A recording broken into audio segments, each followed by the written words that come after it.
Okay guys, magluluto tayo ngayon ng chicken steak. Dinipros ko na, medyo matigas pa rin siya. Dinipros ko na yung aking chicken momo. Momo ang tawag sa yung legs to. Legs na, dito sa Japan kasi may bentang ganitong legs.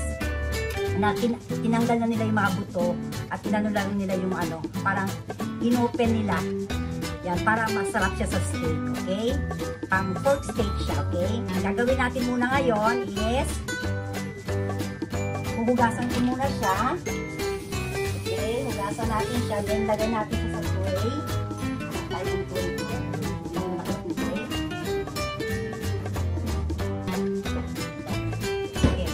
Dito natin siya ilalagay. Okay? Okay, hugasan natin yung itong karne. Okay, hugasan lang natin siya.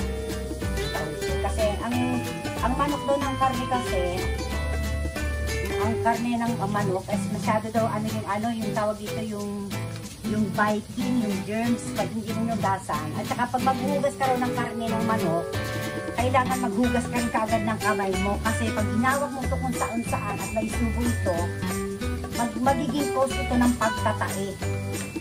Okay lang sa pagtatae lang sana.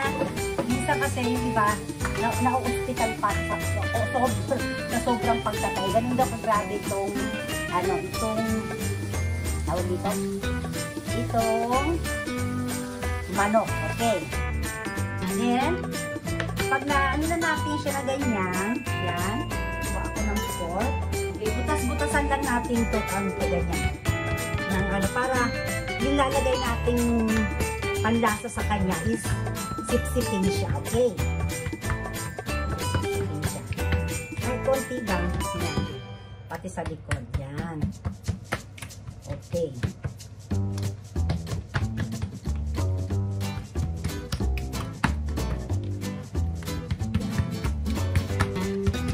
Tapos, ang gagamitin natin panlasa sa kanya is itong Montreal steak. Montreal steak. Nabili ko to sa Costco. Pag talaga siya pang steak siya. Pag wala naman kayo ganito, pwede kayong ng salt and pepper. Salt and pepper, yung ganito, yung shokosho. Sa Japan, shokosho tawag dito. Yung magkahalo na yung salt saka yung pepper niya. Yung pwede yun. Masarap din yun. Pero mas type ko rito. Mas masarap din kasi ito. Okay? Lagyan natin siya ng ganyan. Masarap niya, no? Ang dami niya kasi spices. Kaya, ang amoy niya, ang sarap. Yan lang pag nasobrahan mo, medyo maalat dito kasi. Yan, malagyan na natin siya ng konti na. Then, yan.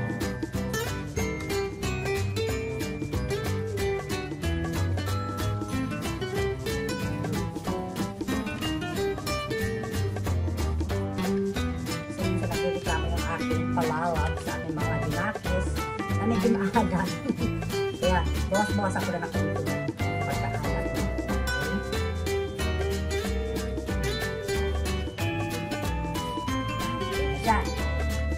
Then, ang next na gagawin natin, teka, hugas muna ang kamasis.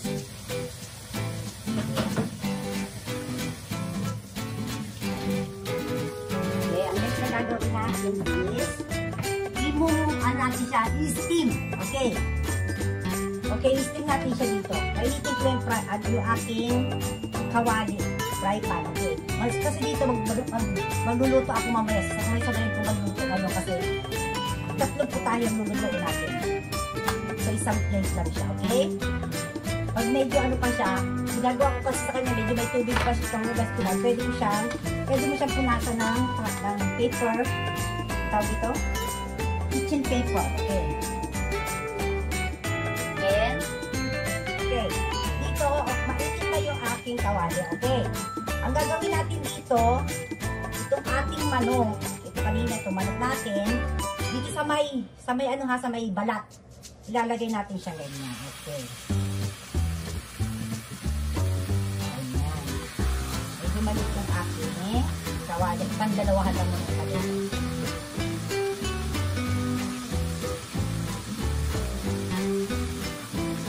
Tapos, tatakpan natin siya ng takip. Okay, ganyan. Then, ang gagawin natin guys, ihingaan natin yung apoy. Bakit? May reason niya kung bakit. Yung pinakamahina. Ganyan. Yung talagang mahina siya. Kasi ito malakas, di ba? Tapos yun yung mahina. Yan. Yan yung mahinang ganyan. Pag ganyan siya mga 15 minutes. 15 minutes natin gagawin yan. Okay, bakit 15 minutes ha? 15 minutes siya sa sa mahinang apoy. Kasi ang manok, pag binigyan mo yung apoy niya, hindi kaagad siya naluluto sa loob. Minsan may mga dugot-dugot pa lumalabas, hindi napapansin. Kaya i-steam nyo siya ng 15 minutes bago natin palakasan yung apoy para magkaroon siya ng fry. Para maging steak style siya, okay? Lalagyan ko siya ng timer ng 15 minutes.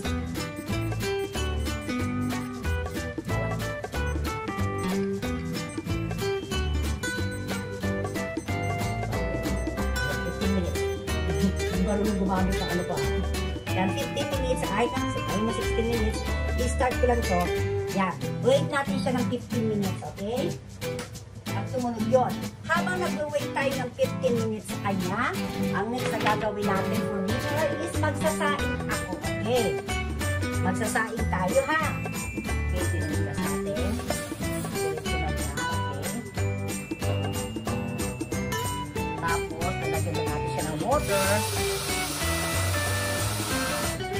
Meron kasi dito sa Japan, nagbigas na hindi mo na kailangan hugasan. May mga ganoon kasi sobrang tamad ng mga Hapon. Gusto nila masyadong madali. Pero medyo mahal yung bigas na yun. Kaya ito, ako, dire-diretso lang. Parang Pilipinas style. Ay, Pilipinas style.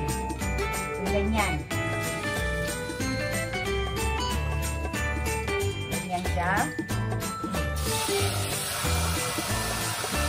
Yun, best ang magugas ng bigas.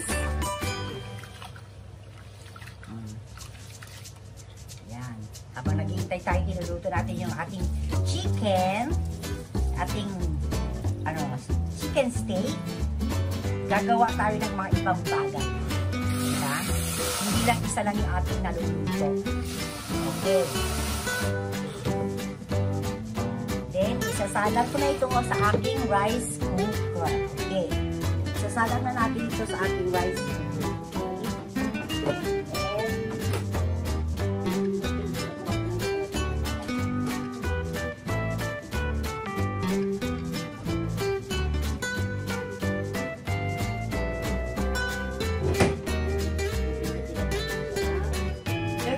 Seconds. Okay.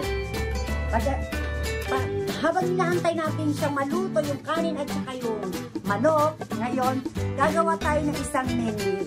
Okay. Kaya habang inaantay natin maluto yung ating chicken, okay, meron pa tayong ibang lulutuin na tayo.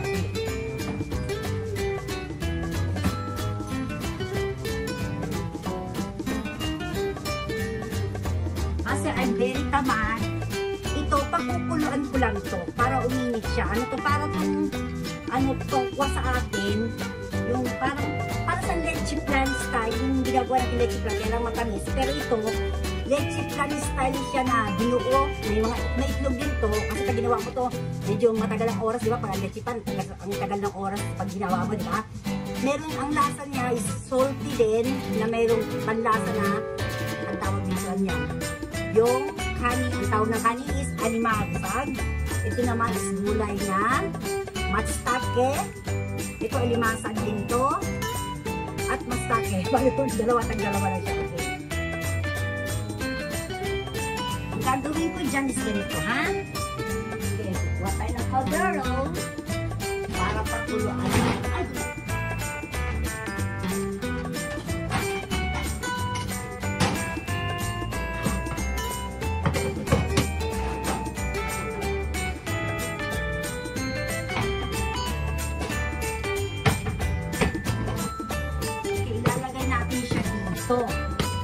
Yan. Yan. Lalagay natin siya dyan, ha? Then, lalagyan natin siya ng water.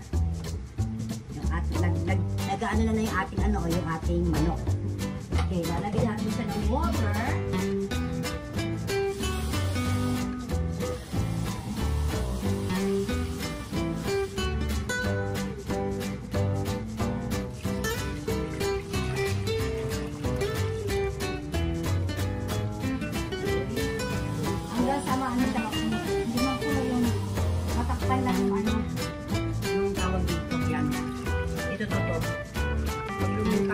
Ayan, ganyan. Pag lumutang na kasi siyang ganyan, pwede na siya. Okay. Then, tatakpan natin siya at hihintayin na natin siyang kumulo. Okay. Natin siyang kumulo. Then,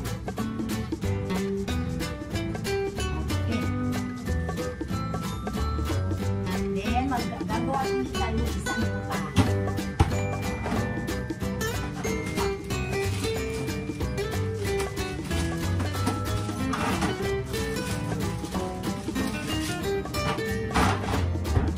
Naglabas ako sa aking freezer nitong sweet corn. Okay, gagawin natin sa putahe ko kasi steak tayo. Steak yung ating i-design natin sa isang plate siya kung paano ma-design ito mga kapatid. Okay, ito yung gagamitin natin sa painitin lang natin sa unti yung kanyang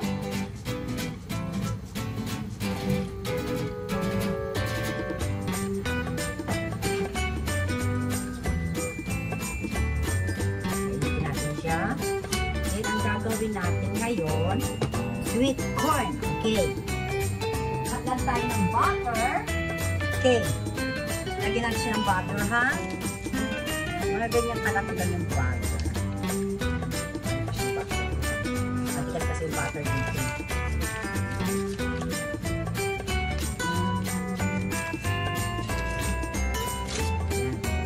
Hindi natutunan yung butter.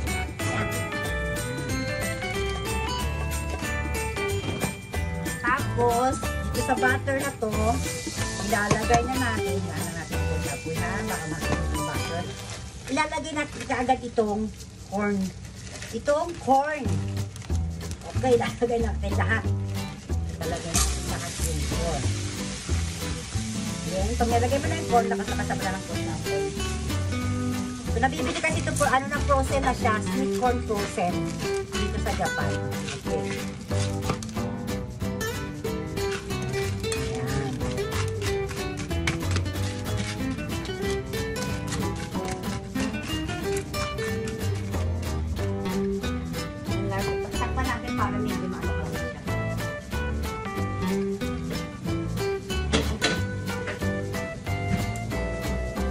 Para medyo uminit ka agad at mawala yung pagka-frozen niya. Yan, hintayin na natin umulit yung ayan.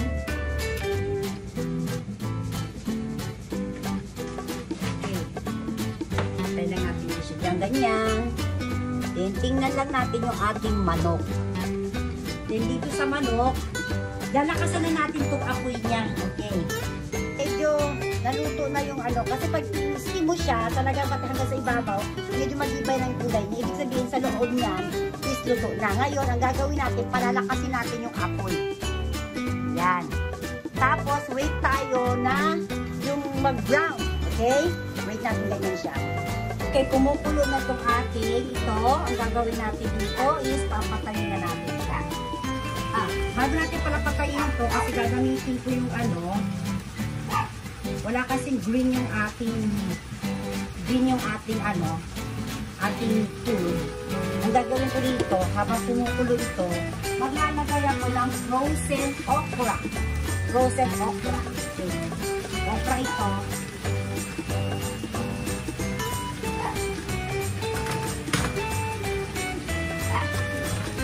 Frozen okra ilalagay ko lang sa gitna yung kapalina. Okay? Kasi sayang yung tubig. Sayang yung tubig na. Yan. Mga apat na. At sabi pwede na sabay sa katulad yan. Kunin ko na lang siya mamaya. 2, 4, 6. Wait lang. Ang kulay lang naman siya. 2, 4, 6, 7, 8. Okay. Wait lang siya. Sige na pala siya.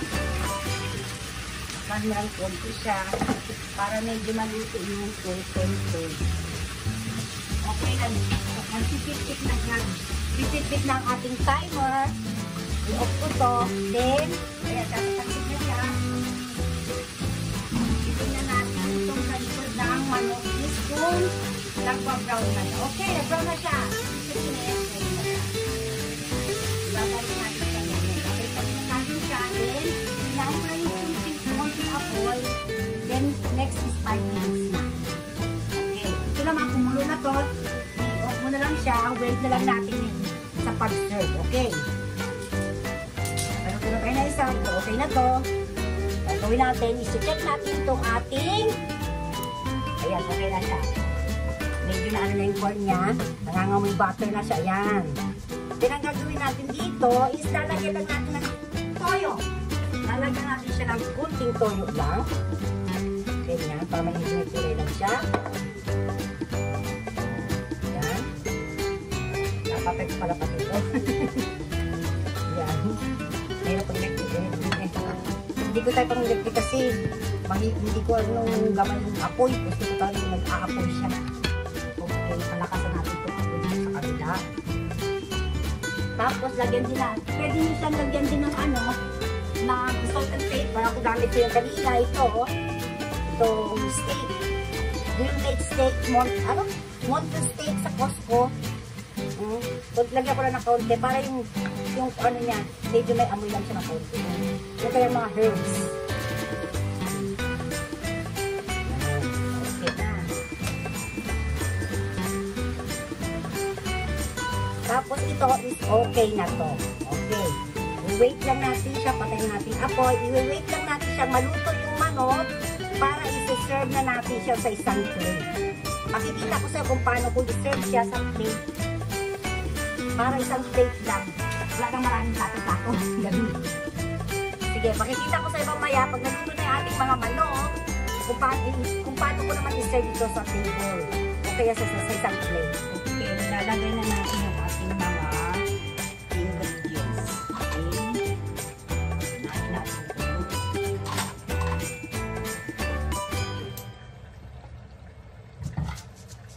Ating sweet corn.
Ilalagay natin dito sa gilid. Para isang plate na lang. Wala na tayong kasi mga Japan sa maliliit na mga plato. Tutuhod. Nakakatamad maghugas yung plato. Tamad ako yan. Kaya tamad style. Yan. Tapos, isi-serve natin siya sa table ngayon. Okay? Okay, ganito yung kinalabasan niya, diba? Medyo okay na siya sa ating chicken steak. Okay. Then, ilalagay natin siya sa table.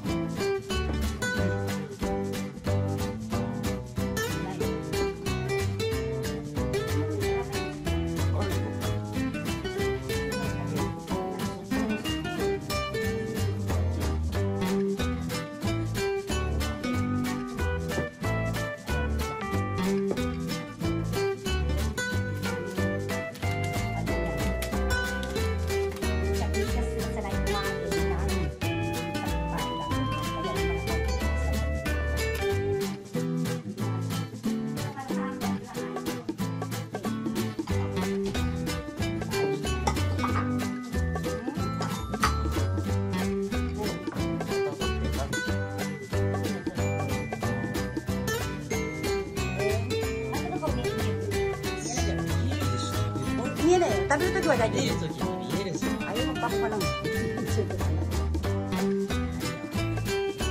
おじゃあこっちですか。見える。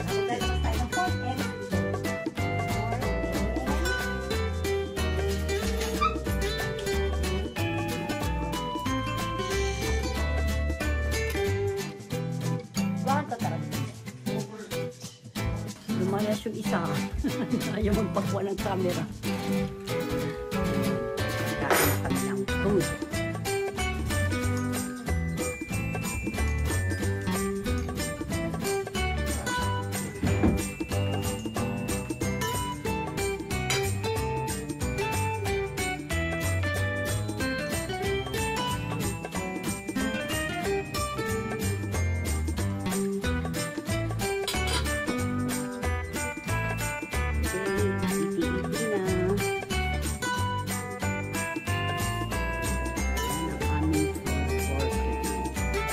Dinner for tonight.